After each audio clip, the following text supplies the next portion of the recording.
स्वागत करता हूं आज की वीडियो में। कैसे हैं आप लोग? आशा करता हूं कि बहुत बढ़िया होंगे। सर्वप्रथम सभी को नए वर्ष की बहुत बहुत शुभकामनाएं और मैं विश करूंगा कि आप जो भी चाहो लाइफ में भगवान सब कुछ आपको दे। ठीक है, तो इसी स्टार्ट करते हैं और सबसे पहले बात करने वाले हैं कि 2025 में बहुत सारी ऐसी गलतियां हुई हैं जो 2026 में हम यहां रिपीट नहीं करेंगे, क्योंकि selection of stocks, selection of mutual fund, selection of ETF, इसमें काफी लोगों ने गलती किया और गलती करने के बाद क्या हुआ कि आज बहुत ज्यादा कभी ना कहीं किसी शेयर में फंसे हुए हैं। तो वही बात करने वाले हैं आज और सबसे इंपॉर्टेंट है सॉल्यूशन के ऊपर बात करेंगे, सो दैट 2026 में जब आप लोग स्टार्ट करो ना तो फाइनली एक प्रॉपर तरीके से आपका सेटअप बने। चाहे म्यूचुअल फंड की बात करें, स्टॉक मार्केट की बात करें या ट्रेडिंग की बात करें, लेकिन फिलहाल यहां हम बात करने वाले हैं गलतियों को लेके। और उससे पहले 2025 में सबसे ज्यादा रिटर्न कौन से एसेट्स क्लास ने दिया ये सबको पता है, लेकिन वही हम रिटर्न की बात करेंगे कि सबसे ज्यादा रिटर्न किस क्लास ने सबसे कम दिया। ठीक है, और उसका ओवरऑल रिटर्न की बात करेंगे, किसने कितना रिटर्न दिया इसके बारे में देखेंगे। म्यूचुअल फंड, स्टॉक्स या कोई और, इसके बारे में चर्चा करने वाले हैं। सबसे बड़ी गलतियां 3-4 जो मैं बोलूंगा प्लीज मत दोहराना, और सच बता रहा हूं वीडियो देखने के बाद ना बहुत सारी मिस्टेक्स आपके मन में रियलाइज होगी कि हां मैंने किया था जो हमें नहीं करना है। और इन्वेस्टिंग से पहले सबसे पहले क्या करना है, इन्वेस्टिंग से पहले भी किन बातों का ध्यान रखना है वो आपको करना होगा। प्लस आप लोग पोर्टफोलियो जो बना रहे हो, जो मुझे भेज रहे हो, काफी खराब पोर्टफोलियो है, उसको रीबैलेंस किस तरह करते हैं उसके बारे में चर्चा करने वाले हैं। फिलहाल जो लोग सोच रहे होंगे बाजार प्रॉपर रेंज बाउंड मार्केट था, ना ज्यादा बहुत ज्यादा आपको यहां प्रॉफिट बुकिंग देखने को मिली, ना मार्केट में बहुत तेजी मिली, तो वॉल्यूम मार्केट में कम था, इसीलिए बाजार बहुत ज्यादा वो नहीं था। लेकिन अब बात करते हैं एसेट्स क्लास जिसने सबसे ज्यादा रिटर्न दिया। जी हां, अगर सबसे कम रिटर्न की बात करें तो सबसे कम रिटर्न के बारे में बात करेंगे तो जी हां, जिस एसेट्स क्लास ने दिया वो है सर हमारा स्टॉक्स। और यहां सिलेक्शन ऑफ स्टॉक्स बहुत इंपॉर्टेंट था। काफी बार ऐसा हुआ है कि स्टॉक्स हमने सिलेक्ट किया और आज बहुत ज्यादा नेगेटिव रिटर्न पे हैं। तो ओवरऑल अगर बात करें सर ना, स्टॉक सबसे कम, ये सब सिलेक्शन सबसे इंपॉर्टेंट होता है और इसीलिए ना इसमें सबसे लोग फेल हो जाते हैं। दैट्स व्हाट हमने स्टॉक्स का वीआईपी ग्रुप क्रिएट किया, जहां हम लोग एंट्री एग्जिट सब कुछ बताते हैं। डिस्क्रिप्शन में नंबर है, जुड़ सकते हो हमारी फैमिली के साथ, बहुत ही छोटा सब्सक्रिप्शन प्लान वहां है। तो स्टॉक को लेके ये चीज आपकी टेंशन खत्म हो जाएगी, क्योंकि स्टॉक में डिपेंड करता है कि आपने एंट्री किस लेवल पे ली, कौन से सेक्टर पे लिया, क्या वो सेक्टर में तेजी बन रही कि नहीं। अब आने वाले 3 महीनों में मैं बताऊं 2 इंपॉर्टेंट ट्रिगर पॉइंट है, बजट और यस इंडिया यूएस की ट्रेड डील, कुछ तो होगी। अब उसको लेके स्टॉक जो हम बताने वाले हैं अपने बहुत सारे जो ग्रुप में मेंबर्स, उनको लेके लगातार इंफॉर्मेशन आने वाली है। स्टॉक सबसे कम रिटर्न दिया, अगर उसके बारे में बात करें उसके बाद जी हां म्यूचुअल फंड का रिटर्न काफी कम रहा। और उसके अगर बात करें तो गोल्ड, और जी हां जो राजा रहा रिटर्न के मामले में ओवरऑल साल भर में, जी हां सिल्वर ने, चांदी ने बाजी मारी है। लेकिन केवल 1 साल का रिटर्न, क्या चांदी ने हमेशा रिटर्न दिया है? नहीं दोस्त, चांदी ने हमेशा रिटर्न अच्छा नहीं दिया है। इसीलिए केवल चांदी में निवेश करना और पूरा पैसा लगाना बेवकूफी होगी, इसीलिए ये गलतियां आपको नहीं करना है। इसीलिए आपने देखा सिल्वर 150-170% का रिटर्न, गोल्ड 60 से 70%, म्यूचुअल फंड 10 से 12, इंडेक्स 8 से 10 ओवरऑल देखा जाए। लेकिन जब चांदी का इतिहास देखोगे ना सर, ओवरऑल चांदी ने केवल 8 से 10% रिटर्न दिए हैं। सोचो, तो क्या विश्वास कर पाना यहां सही रहेगा? मुझे नहीं लगता सही रहेगा। तो ये ओवरऑल रिटर्न आपको देखने को मिलेगा। अब हम बात करेंगे सबसे पहले लोगों की गलती। अब सबसे पहले अगर गलती बात करेंगे ना, सबसे पहले क्या गलती करते हैं? सबसे पहले गलती करते हैं म्यूचुअल फंड में और बोलते हैं भैया एक काम करते हैं पूरा स्मॉल कैप ले लेते हैं। मैं म्यूचुअल फंड की पहले बात करूंगा। पूरा म्यूचुअल फंड में स्मॉल कैप ले लिया, मार्केट में गिरावट आई और क्या हुआ, स्मॉल कैप सबसे ज्यादा गिरता है, पैनिक होते हैं, म्यूचुअल फंड को गालियां देते हैं। यूट्यूब में जो म्यूचुअल फंड के बारे में बताता उनको भी गालियां देते हैं। तो यहां अंडरस्टैंडिंग बहुत इंपॉर्टेंट है। देखो, स्मॉल कैप में निवेश किया, शॉर्ट टर्म में आप पैनिक हुए, रिटर्न्स नहीं आ रहा है, यह पहली गलती।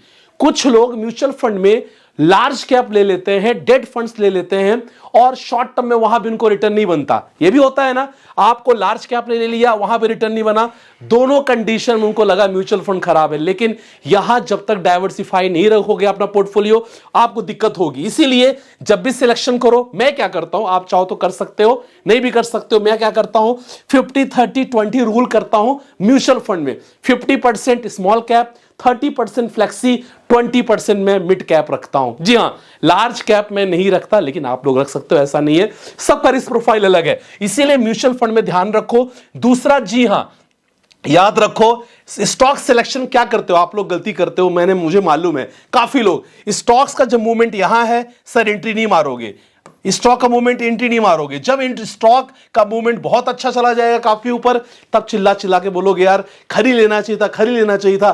फिर अचानक स्टॉक यहां करेक्शन हुआ, कंसोलिडेशन हुआ, यहां बोलोगे बेच देंगे। अगेन एक इंपॉर्टेंट डबल बॉटम बना के स्टॉक हाई, तो ये चीज जब नहीं आपको पता रहता आप गलतियां करते हो और यहीं फंस जाते हो, क्योंकि पी रेशियो भी इंपॉर्टेंट है, जो स्टॉक का वैल्यूएशन बताता है, उसी के आधार पे हम लोग स्टॉक वीआईपी ग्रुप पे लगातार स्टॉक सिलेक्शन देते हैं आप लोग को, लॉन्ग टर्म के लिए पोर्टफोलियो बनाता हूं मैं। तो इंपॉर्टेंट क्या है, सेक्टोरियल डाइवर्सिफिकेशन देखो, mid cap small cap selection वहां इंपॉर्टेंट है। Don't buy at in hype. 4 लोग कह रहे हैं ये खरीद लो वो खरीद लो, सर ध्यान रखना, अगर 4 लोग कह रहे हैं खरीद लो, वहां थोड़ा आपको सिलेक्शन इंपॉर्टेंट है, आपको सोच बहुत इंपॉर्टेंट, ध्यान रखना, वो चीज आपको ध्यान रखना पड़ेगा। और रैंडम टेलीग्राम टिप, सबसे ज्यादा लोग बर्बाद यही होते हैं। टेलीग्राम में किसी ने कोई स्टॉक दे दिया, सर आंख बंद करके ले लिया। ये चीज 2026 में वादा करो रिपीट नहीं करोगे, तो ये सिलेक्शन हमारा हो गया। और क्या रहता है सर, मिस्टेक्स।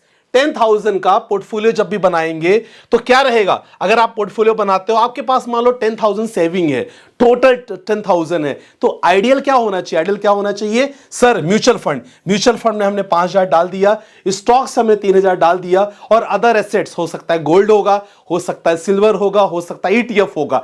तो कहने का क्या मतलब भाई, 2025 ने यह बता दिया कि भाई किसी भी एसेट्स क्लास को हल्के में नहीं लेना।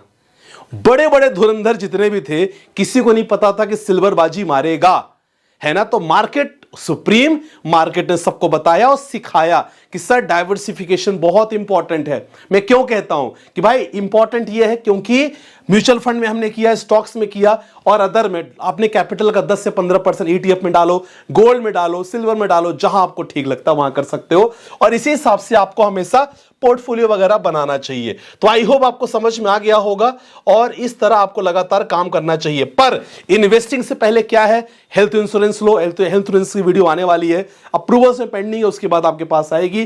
तो हेल्थ इंश्योरेंस हमेशा रखो, टर्म इंश्योरेंस रखो, और अपना इमरजेंसी फंड जरूर रखो। मतलब जो भी आपका घर का खर्चा होता है into 6 आपके पास आपके अकाउंट में होना चाहिए, सो दैट जब भी लगे, जब भी रिक्वायरमेंट लगे, तुरंत वो खरीद लो, तो मतलब तुरंत पैसे निकाल लो, सिंपल सी बात है। तो ये चीज हेल्थ इंश्योरेंस, टर्म इंश्योरेंस और आपका इमरजेंसी फंड ये जरूर रखो, क्योंकि अगर हेल्थ को कुछ हुआ ना, जैसे मेरे साथ ही हो रहा है, हेल्थ को कुछ हुआ ना सर, तो अगर प्रॉब्लम हुई पैसे को लेके ना, तो सर आपका ना फिर काम नहीं आएगा वहां।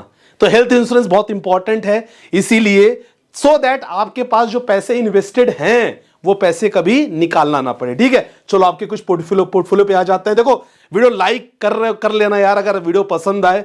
तबीयत की तो बैंड बजी पड़ी है, लेकिन वीडियो आप लोग के लिए बताना जरूरी है, इसीलिए लाइक कर देना यार प्लीज, मोटिवेशन मिलेगा।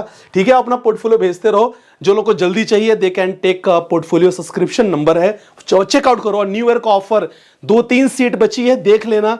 काफी लोग की सैलरी लेट में आती तो सर ज्वाइन नहीं कर पा रहे थे, ऑफर चेक कर लेना। प्राइम प्रीमियम प्लान में हम लोग क्या दे रहे हैं, stocks, mutual fund, crypto, gold, everything complete package है। हम लोग बैक एंड पे बहुत काम कर रहे हैं, वो जरूर देख लेना। सेशन 2nd वीक जनवरी से स्टार्ट करूंगा मैं, वो भी आपको लगातार जो सिखाने वाला हम काम करते हैं, जरूर देख लेना। नंबर डिस्क्रिप्शन पे है। सर मेरी ये 34 साल है, रिव्यू कर लीजिएगा। बंधन small cap, quant small cap, sir दोनों में से कोई एक में रखो, 3,500 इन्वेस्ट करो। मिड कैप, दोनों में से कोई एक रखो, 3,500 इन्वेस्ट करो। मल्टी कैप जो आपका ठीक है, मेरे सेट लार्ज कैप ठीक है, यूटीआई लाभ, दोनों में से कोई एक रखो। और देखो फंड आप ज्यादा ना लो यार, फंड आपने ज्यादा ले लिया है, यहां क्या है यूटीआई फ्लेक्सी कैप रहने देना।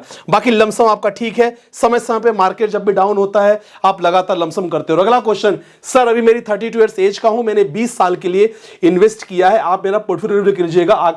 अक्षय निफ्टी 50 इंडेक्स फंड, चलो ठीक है। अगर आपकी एज 32 साल है सर, कोशिश करो mid cap, small cap, flexi cap में करो, ठीक है, ये अच्छी बात है, लेकिन यहां रिटर्न थोड़े कम बनते हैं। क्वांट फ्लेक्सी कैप ठीक है, Nippon mid cap index fund, Nippon यहां मिड कैप इंडेक्स फंड की जगह पे निपॉन मिड कैप ले लो, अपना ध्यान ज्यादा रखिएगा, बेटर रहेगा। मुद्रा ओसवाल का mid cap fund, HDFC mid cap, Tata small cap, बंधन, कैनरा, बाकी सब बड़े। निफ्टी की जगह पे कोई आप मिड कैप प्लान कर सकते हो, लॉन्ग टर्म में ठीक ठाक रिटर्न बन सकते हैं, बट देखो सबका रिस्क अलग अलग होता है। इंडेक्स फंड ले रहे हो मतलब मैं समझ रहा हूं कि हो सकता है कि आप बहुत ज्यादा रिस्क लेना ही नहीं चाहते, लेकिन मुझे लगता है कि जब आपके पास समय ज्यादा है तो आप रिस्क ले सकते हो, कोई दिक्कत नहीं। अगला क्वेश्चन, सर पोर्टफोलियो रिव्यू कर लीजिएगा।